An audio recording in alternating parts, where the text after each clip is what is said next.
avions donc un quatrième candidat. Qu'avez-vous retenu de ce bilan justement? D'abord l'importance de ce qui a été fait pour les entreprises, parce qu'effectivement il y a beaucoup de réformes, et c'est vrai que la réforme des retraites dont il a parlé était une réforme douloureuse mais absolument indispensable. Il fallait avoir le courage de faire cette retraite, et la CGPME faisait partie des partenaires sociaux qui avons participé aux négociations et qui avons soutenu la réforme des retraites. Encore une fois, ça n'est pas que ça fasse plaisir, simplement la démographie est là, et pour sauver le système des retraites, il faut demain travailler plus longtemps. Donc nous étions favorables à cette réforme des retraites, le président de la République l'a défendue, et évidemment ça va dans le sens de ce que nous préconisions de notre côté. On a vu un président un petit peu revendicatif par rapport à son bilan là ce matin. Oui, il a beaucoup insisté, effectivement. Je crois qu'il est dans une logique qui est celle d'une campagne électorale, où il fait une comparaison avec d'autres candidats importants. Et c'est vrai qu'il a beaucoup insisté sur tout ce qu'il avait fait. Encore une fois, il y a beaucoup de choses qui ont été faites. Alors évidemment, on peut toujours trouver que ça n'a pas été assez loin. Si on prend la réforme des retraites, qui a encore une fois été indispensable, c'est vrai qu'on a un certain nombre de chefs d'entreprise qui considèrent aussi que du côté de la fonction publique, on aurait pu faire davantage pour aller vers une équivalence entre le privé et le public. Mais encore une fois, énormément de choses ont été faites, qu'on parle des délais de paiement, qu'on parle des simplifications administratives, qu'on parle de la liste est extrêmement longue, l'autonomie des universités, avec des choses qui sont des mesures de court terme et puis aussi des mesures structurelles. Et je crois que ça, c'est important pour la préparation de notre pays aux années qui viennent.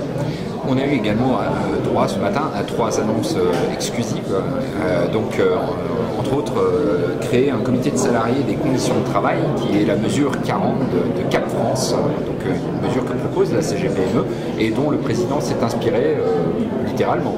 Alors le président a repris effectivement cette mesure, qui là encore est une mesure de bon sens, qui consiste à dire qu'on cherche à fusionner les 3 instances représentatives du personnel dans les entreprises en dessous de 300 salariés, non pas pour que les salariés soient moins bien représentés, mais pour que la contrainte soit moins lourde pour le chef d'entreprise. Donc de manière très schématique, au lieu de 3 instances déléguées du personnel, CHSCT, c'est-à-dire comité d'hygiène et de sécurité et comité d'entreprise, on aurait demain, en tout cas le candidat s'y est engagé, une instance unique. Et ce sera quelque chose de positif, ce sera beaucoup moins lourd à gérer pour les entreprises. Donc c'est une mesure qu'avait proposée la CGPME et on est très heureux aujourd'hui que le candidat Sarkozy ait repris à son compte cette mesure. On a pas mal parlé des effets de seuil également. Alors là encore, effet de seuil, c'est une mesure phare de la CGPME. Pour les chefs d'entreprise, les seuils, c'est quelque chose qui pénalise leur croissance. Et on l'a répété à multiples reprises, vous avez 2,4 fois plus d'entreprises de 49 salariés que de 51 salariés, donc c'est pas un hasard. Et là encore, le candidat Sarkozy s'est engagé à ce qu'on puisse avoir un lissage de cet effet de seuil, non plus sur 1 an, mais sur 3 ans. Autrement dit, de manière très concrète, les entreprises auraient 3 ans pour s'adapter aux nouvelles exigences liées au passage des seuils. C'est vrai que ça rendrait les choses moins douloureuses. Par contre, il a réitéré son refus ce matin de revenir en quelque sorte sur la progressivité de l'IS, en mentionnant le fait que pour lui ce n'est pas pertinent et qu'il n'a pas les moyens en quelque sorte. Alors ce que nous a dit Nicolas Sarkozy, donc pour répondre à une demande récurrente de la CGPME qui consiste à vouloir que les résultats qui sont remontés au fonds propres puissent bénéficier d'un taux réduit d'impôt sur les sociétés. Nicolas Sarkozy nous a indiqué que sa priorité était la baisse du coût du travail, que c'était cette mesure qui lui paraissait la plus susceptible d'améliorer la compétitivité des entreprises, et effectivement que sur un plan budgétaire, il ne savait pas, entre guillemets, faire les 2 mesures à la fois.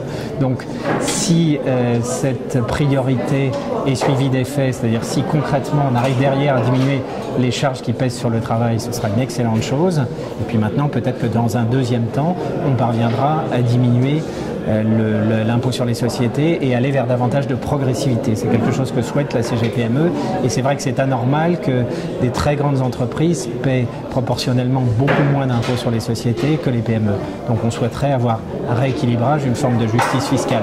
Mais encore une fois, si déjà on parvient effectivement à diminuer le coût du travail, ce sera une excellente chose pour les entreprises, pour l'emploi et pour la croissance. Le président a été très applaudi ce matin.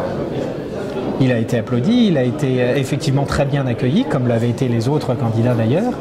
Et puis je crois que le fait d'avoir annoncé des mesures qui sont des mesures très très concrètes pour les entreprises, c'est quelque chose qui a été apprécié. Et puis il faut aussi rappeler que durant le quinquennat, Nicolas Sarkozy est venu pratiquement tous les ans parler aux chefs d'entreprise à travers la CGPME. Donc c'est quelqu'un avec qui les relations sont proches, cordiales. Ça permet de se dire les choses de manière un peu vive de temps en temps dans les deux sens. Mais après tout, c'est un langage de vérité qu'il affectionne et qu'on aime également.